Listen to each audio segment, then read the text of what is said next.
नमस्कार दोस्तों, एक बार फिर से स्वागत है हमारी यूट्यूब चैनल बिट्टू की कहानियों में। आज हम सुनाएंगे नादान दोस्त का अगला भाग।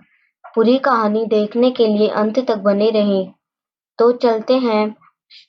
तो चलिए शुरू करते हैं। 4 बजे ययायक श्यामा की नींद खुली। किवाड़ खुले हुए थे। वह दौड़ी हुई कार्निश के पास आई और ऊपर की तरफ ताकने लगी। टोकरी का पता न था। संयोग से उसकी नजर नीचे गई और वह उल्टे पांव दौड़ती हुई कमरे में जाकर जोर से बोली, भैया अंडे तो नीचे पड़े हैं, बच्चे उड़ गए। केशव घबराकर उठा और दौड़ा हुआ बाहर आया तो क्या देखता है कि तीनों अंडे नीचे टूटे पड़े हैं और उनसे कोई चूने की सी चीज बाहर निकल आई है। पानी की प्याली भी एक तरफ टूटी पड़ी है। उसके चेहरे का रंग उड़ गया।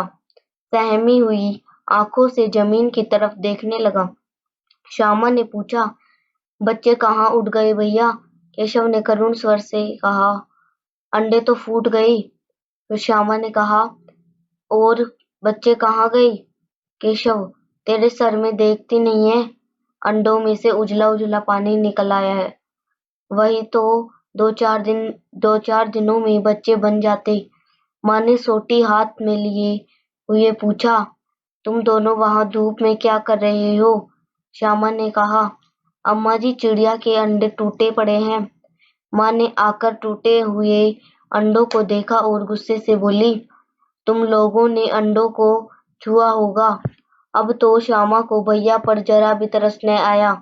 उसी ने शायद अंडों को इस तरह रख दिया कि वह नीचे गिर पड़े। इसकी उसे सजा मिलनी चाहिए।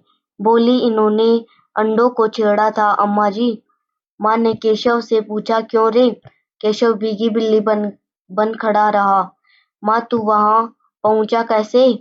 श्यामा, चौकी पर स्टूल रखकर चढ़े अम्मा जी। केशव, तुम स्टूल थामे नहीं खड़ी थी? फिर श्यामा ने कहा, तुम्ही ने तो कहा था।